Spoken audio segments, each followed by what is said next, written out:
200 watts na solar panel na bagong bili natin. Yan, 10 amp. Dito 138 watts. Dito 9.52 amp. So yan. Yan yung kanyang binibigay ngayon. Ang oras ngayon is 11. Mag-11 pa lang. Shut out. So legit yung ating 200 watts solar panel. Nagwa 140 yan kanina, nakita ko. Siguro mga alauna o alas 12. Tataas pa yan. 10 amp dito. So mapu-full charge agad yung ating dalawang 45 na solar battery. 45 yan, naka-parallel connection. So bali 90 AH yan. So yan siya. Yung voltahe niya is 13.8 na. So 10.3 EH yung kanyang current charge. Pero dito sa ating amp meter is 9.38 lang. So sa wattage niya is 135, 37. Nagwa 140 yan. So yun, legit yung ating solar panel na nabili. So shout out. Ayos na din yan kahit di natin makuha yung pinaka 200 watts kasi totally hindi naman yan accurate doon sa dinideclare na wattage ng solar panel. Kahit yung 100 watts ko nag-ano lang yun dati nung bago-bago pa siya, nasa ano lang yun, mga 50 watts lang yun. So yan ngayon, so legit, thumbs up. And nga pala sa may naghahanap ng MPPT solar charge controller, nasa link at saka solar panel, tsaka ito lagay natin to.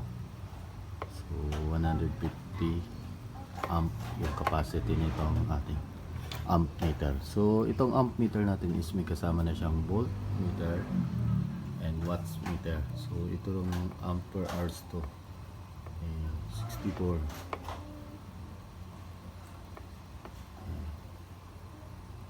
So yan, high precision watts meter and power analyzer. Yan siya. So itong setup natin, dinala kasi natin yung dalawang breaker natin sa province. Ginamit na muna natin doon noong October nung umuwi tayo kasi brand out doon. So ngayon, pinapagana ko lang dyan ay tatlong ilaw na 12 volts setup ko. Tapos ito, electric fan.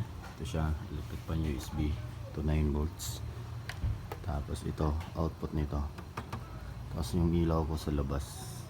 So yan, pag-anahin natin yan. So yan, 13.8 pa rin. So yung setup ko pala dito kasi maraming nagtatanong or may nagtatanong sa comment section. Pag nag-set ka dito, pindutin mo lang itong reset long press. Tapos lalabas dyan yung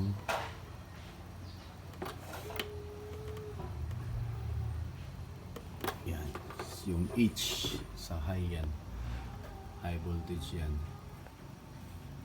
yung H na yan. So nakaset up ko dyan is 14.2, magka-cut off na yan. Tapos sa low naman is 10.5 yung pinaka low nya. So magka-cut off din yan, mag-auto off yung kanyang load.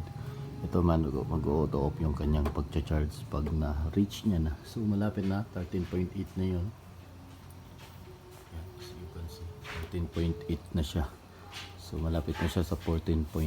So magka-cut off na yung charging. Dito naman 100% na yung ating charging. Ito time yan. Ang pinupin natin to. So yan. Shout out sa mga solar DIYers dyan. So nagdi-DIY ng mga solar nila, setup nila. So itong setup ko is nasa Manila to, Santa Ana, Manila. Kaya ako nag-set up niyan kasi nagmamahal ngayon yung kuryente and babawas na din, tapos pakinabangan din natin. So para sa mga nag-DIY dyan, and tuloy nyo lang yan, DIY nyo. So although magastos, pero yan, worth it naman pag nakita mo yung pinaka-output natin. So ipakita ko pala yung load na akin sa ilaw. Actually puro manual pa lang tong ano ko dito. Wala kasi inano ko yung breaker ko, priority ko yung sa Masbate. So So yan, sa load yan, ilaw natin yan dalawa dito, 1, 2, tapos yung sa aquarium 3. Ito yung sa aquarium, tapos yung ilaw sa labas ito. Sa mga nakapang DC type jack, walang yan, DC jack yung mga connector nya. So wala pa yung mga sa naka individual pa yan, so ayusin ko pa yan. So more budget to comes pa dapat yan. So yun lang mga kadabs. Sana may na-share ako ngayon itong ating Sunday ngayon, March ano ba ngayon? March 15. So yan, Sunday, napapakinabangan yung ating holiday o yung ating Sabado Linggo. So yan, shout out sa inyo.